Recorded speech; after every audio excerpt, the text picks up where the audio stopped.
Encore une fois, le football européen nous a offert une confrontation où le talent pur s'est mélangé à la tension, au mental et à la stratégie. Mais derrière la qualification du Real Madrid face au Benfica lors des playoffs de la Ligue des Champions 2025-2026, il y a une histoire plus profonde. Une histoire de plan, un plan exécuté par un joueur qui ne cesse de grandir dans les grandes nuits européennes, Vinicius Junior. Ce que beaucoup ont vu, ce sont 2 buts décisifs. Ce que les observateurs attentifs ont compris, c'est une stratégie pensée sur 180 minutes, adaptée au contexte, aux émotions, aux provocations et aux espaces laissés par l'adversaire. Car oui, cette double confrontation n'a pas été seulement technique, elle a été mentale, elle a été tactique, elle a été psychologique. Le plan de Vinicius reposait sur une idée simple mais redoutable, punir les espaces au moment exact où la défense portugaise se déséquilibre, pas avant, pas après, au moment clé. Et cela commence dès le match aller, le 17 février 2026, au mythique stade de la Luz. Lisbonne est en fusion. Benfica presse haut, cherche à étouffer. La relance madrilène impose un rythme intense dès les premières minutes. Le public pousse. Les duels sont agressifs. Le message est clair, faire douter le Real dès l'entame. Mais dans cette pression, il y a un risque. Monter le bloc, c'est exposer des espaces derrière les latéraux. Monter les lignes, c'est laisser des maîtres exploitables dans le dos des centraux. Et ce sont précisément ces maîtres que Vinicius attend. Le plan madrilène est basé sur la transition rapide, absorber la pression, laisser Benfica s'installer, puis frapper en contre, une stratégie validée par les analyses publiées notamment par Al Jazeera qui soulignait la gestion des tempos par le Real. À la 50e minute, le moment tant attendu arrive, Benfica pousse, le ballon est récupéré, transition immédiate, Kylian Mbappé accélère dans l'axe, les défenseurs portugais reculent en urgence. Sur le côté gauche, Vinicius déclenche son appel. Ce n'est pas un sprint désordonné, c'est un appel préparé. Il part légèrement excentré, oblige le latéral à le suivre, puis ralentit une fraction de seconde pour créer un angle de passe. Mbappé le voit, passe parfaite. Contrôle orienté, fixation, il feinte l'extérieur, repique dans l'axe. La défense hésite une demi-seconde, c'est suffisant. Frappe enroulée, lucarne 1-0. Silence dans le stade. Ce but n'est pas seulement esthétique, il est chirurgical, il valide le plan, il confirme que chaque montée de Benfica peut devenir une opportunité, mais cette rencontre bascule dans une autre dimension. Une interruption de 10 minutes survient après des insultes racistes présumées provenant de Gianluca Prestiani.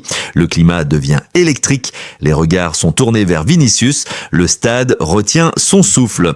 Dans ce moment, le plan aurait pu s'effondrer, la colère aurait pu prendre le dessus, beaucoup de joueurs auraient quitté la pelouse, mais il reste, il respire, il se concentre, il comprend que répondre par le football est la réponse la plus puissante. Cette résilience psychologique devient un élément central de la confrontation. Comme l'ont analysé plusieurs médias internationaux, dont Yahoo Sports Canada, la capacité du Brésilien à rester focalisé a été déterminante. Le Real gère la fin de match, victoire 1-0, avantage précieux. Mais le plan ne s'arrête pas là, le retour au Santiago Bernabéu le 25 février 2026 est une autre bataille. Benfica doit attaquer, ils n'ont plus le choix. Et quand une équipe doit attaquer, elle s'expose. Le début de match est intense, Madrid ouvre le score grâce à Aurélien Tchouaméni à la 15e minute, ce qui oblige encore davantage Benfica à prendre des risques. Plus le temps passe, plus les lignes portugaises se désorganisent.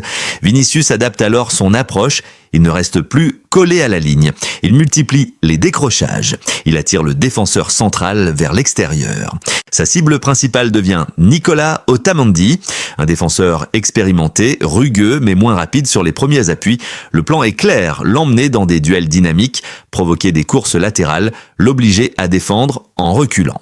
À la 80e minute, l'action décisive se dessine. Federico Valverde récupère le ballon, avance, attire 2 adversaires. Vinicius part dans son dos. Accélération brutale. Otamendi est pris de vitesse. Entré dans la surface. Le gardien sort, beaucoup auraient frappé fort, lui choisit le calme, plat du pied, 2-1, qualification quasiment scellée.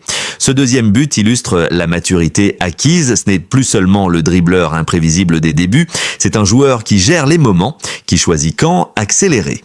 qui sait que le match retour se gagne dans la patience. Les analyses publiées par The New York Times ont d'ailleurs mis en avant cette dimension mentale. Malgré les sifflets des supporters adverses présents à Madrid, malgré la pression, il a répondu par l'activité, le pressing, les appels répétés. Il a même provoqué un avertissement contre son vis-à-vis en multipliant les duels gagnés. Si l'on synthétise la double confrontation, le schéma est limpide. À l'aller, efficacité maximale sur la seule grande opportunité exploitée. Au retour, gestion des temps faibles, puis coup de grâce au moment où Benfica était le plus vulnérable. 2 matchs, 2 buts, 2 moments clés. Mais au-delà des statistiques, le plan reposait sur 3 piliers fondamentaux. D'abord, l'exploitation systématique des espaces laissés derrière les latéraux adverses. Ensuite, la recherche constante du 1 contre 1 favorable face au défenseur central le moins rapide. Enfin, la maîtrise émotionnelle dans un contexte hostile. Cette dernière dimension est peut-être la plus impressionnante car la Ligue des Champions ne se joue pas uniquement avec les pieds, elle se joue avec la tête. Subir des provocations, entendre des insultes, sentir la tension monter et rester concentré sur l'objectif collectif, c'est ce qui sépare les bons joueurs des leaders européens. Vinicius a montré qu'il est désormais capable de planifier une confrontation complète. Il ne s'agit plus d'action isolé. Il s'agit d'un fil conducteur. À Lisbonne, il a compris que Benfica laissait trop d'espace dans les transitions défensives. À Madrid, il a compris que la nécessité de marquer allait les pousser à se découvrir encore davantage. Il a ajusté son positionnement, ses appels, son intensité. Le Real Madrid, de son côté, a su maximiser cette intelligence tactique. Les milieux ont cherché rapidement la profondeur, les latéraux ont fixé pour créer des corridors intérieurs. L'ensemble du collectif a participé à la réussite du plan individuel, car dans les grandes équipes, un plan personnel ne fonctionne que s'il s'intègre dans une structure collective cohérente. Ce qui ressort de cette double confrontation, c'est la sensation que Vinicius a franchi un cap. Il n'est plus seulement un ailier spectaculaire, il est devenu un joueur stratégique capable de lire une défense sur 2 matchs et de la punir exactement là où elle est fragile. La qualification madrilène n'est donc pas le fruit du hasard, elle est le résultat d'une préparation, d'une adaptation et d'une exécution parfaite dans les moments clés. Elle montre aussi que dans les grandes compétitions, la différence se fait souvent sur des détails. Un appel déclenché 1 seconde plus tôt, une frappe enroulée au millimètre, un sang-froid conservé malgré la tempête émotionnelle. En résumé, le plan de Vinicius a été d'attendre, d'analyser, de frapper, puis de conclure. Une efficacité chirurgicale, une maîtrise émotionnelle totale et une démonstration que les grandes soirées européennes appartiennent à ceux qui savent contrôler à la fois le ballon et leurs émotions. Cette double confrontation contre Benfica restera comme un tournant dans sa saison 2025-2026, non pas seulement pour les buts inscrits, mais pour la manière dont ils ont été pensés, préparés et exécutés. Car au plus haut niveau, le talent est essentiel, mais le plan fait la différence. Et sur ces 180 minutes, le plan de Vinicius Junior a été parfaitement respecté.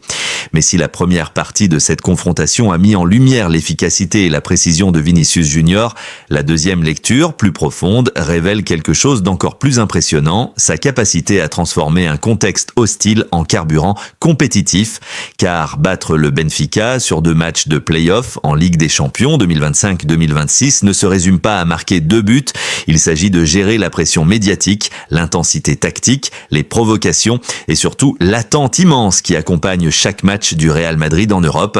Ce qui a marqué les observateurs, notamment dans les analyses publiées par The New York Times, c'est la progression stratégique du Brésilien. À Lisbonne, il a frappé au moment exact où Benfica pensait contrôler le tempo. À Madrid, il a choisi le timing parfait pour assommer définitivement la confrontation.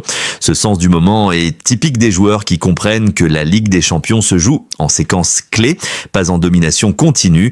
Il ne s'est pas dispersé, il n'a pas cherché à briller à chaque action, il a attendu la faille et quand elle est apparue, il a été impitoyable. Il faut aussi analyser son duel indirect avec Nicolas Otamendi, défenseur expérimenté, champion du monde, leader vocal de la défense lisboète. Otamendi représente le défi parfait pour un ailier et pourtant, sur les 2 rencontres, Vinicius a systématiquement cherché à l'isoler.